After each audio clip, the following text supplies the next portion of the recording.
Morning traders, and this is your Dow Jones Daily Trade setup. So yesterday was fairly interesting.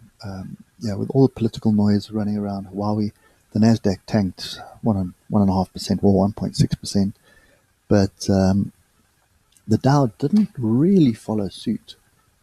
So if I look at the Dow, it closed down 0.3%, but it's currently up 0.4% at the moment. So Nasdaq is very similar. It was down 1.7% and it's currently up 0.6%.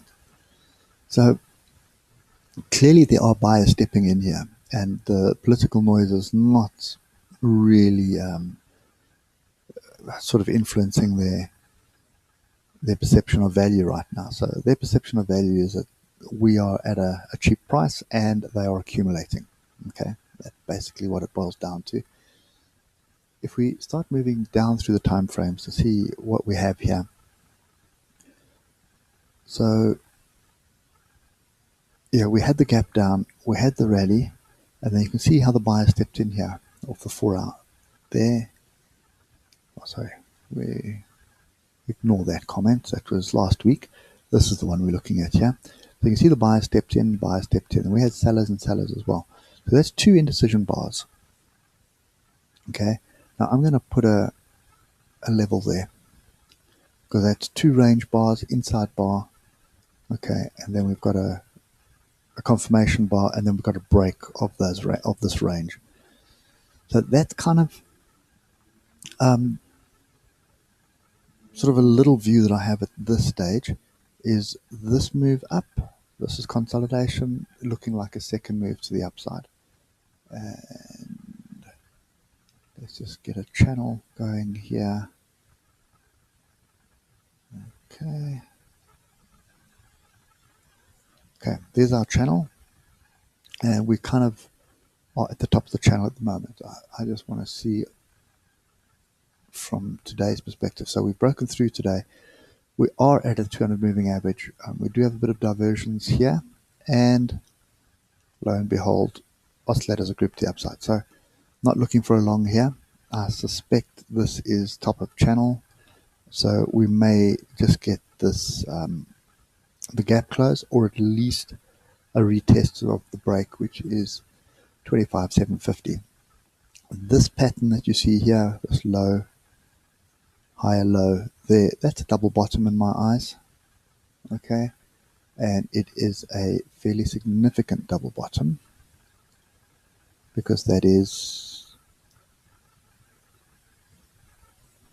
170 points.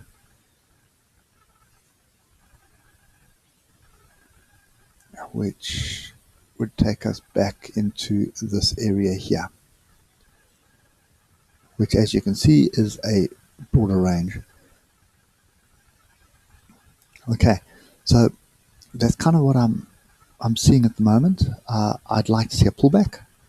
I'd like to see this gap close, to be honest with you, and that would give me an opportunity for a long. Now I'm just going to fine-tune this level. Let's put the gap in. So that's what I want to see here. So right now where we are, I suspect we're going to move to the downside and consolidate down here. But based on the price action of yesterday, I mean, there was really, nobody's really in control. We had a bit of a sell-off here, but then some profit taking and some buyers stepping in. So, nobody's driving it down, nobody's driving it up at the moment. So we are kind of in limbo. I do see some diversions here. Not there, sorry, between there and there. So you can see there's the high, lower high, high, higher high. And this is starting to look like a turn here. If we come down to 30 minutes, you'll see a grouping and you'll see a bit of a channel that's formed. But what we're looking for is an opportunity to get in shorts, which in my eyes anyway would be pretty much over there. Yeah, but just bear in mind that a short up there may be only come down to test this break of this range, if it is a range break. I don't trust it now during the Asia session, but anyway, ideally I'd like to see us get to 25,830, then form some sort of a reversal pattern for us to get in. It may happen just here at the 200 EMA, and you can see how the 200 EMA and the 200 simple moving average play a major role in price. You can see here this 200 simple moving average holding it up, and now you can see the 200 EMA holding up price. And if you go through all the charts, you'll see whenever we got areas of consolidation around those two, you can see they both hold up price. And all that means is that there are people that are trading the 200 SMA and some that are trading the 200 EMA. That's all it is. Okay. So yeah, so we've got sellers currently off here. I'm still kind of, my bias is the upside, to be honest. So whatever pullback we do get, I'm looking for buyers to step in and for an opportunity to get long again.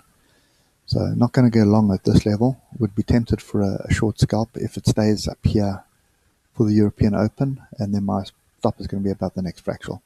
And what I'm looking for is probably a short-term move back into this zone here before consolidation, and then I'm looking for another long.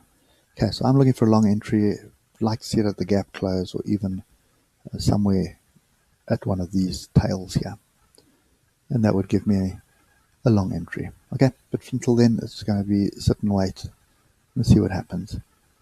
Maybe a short scalp at the European Open, but we'll have to see if we get some price action that confirms that. Okay, whatever you're going to do today, just keep those stops really tight, stay safe. We could just amble down in this channel for the rest of the week, and possibly even the rest of the month. Okay, anyway guys, that's it for me today. Hope it helps, and I'll catch you later. Cheers for now.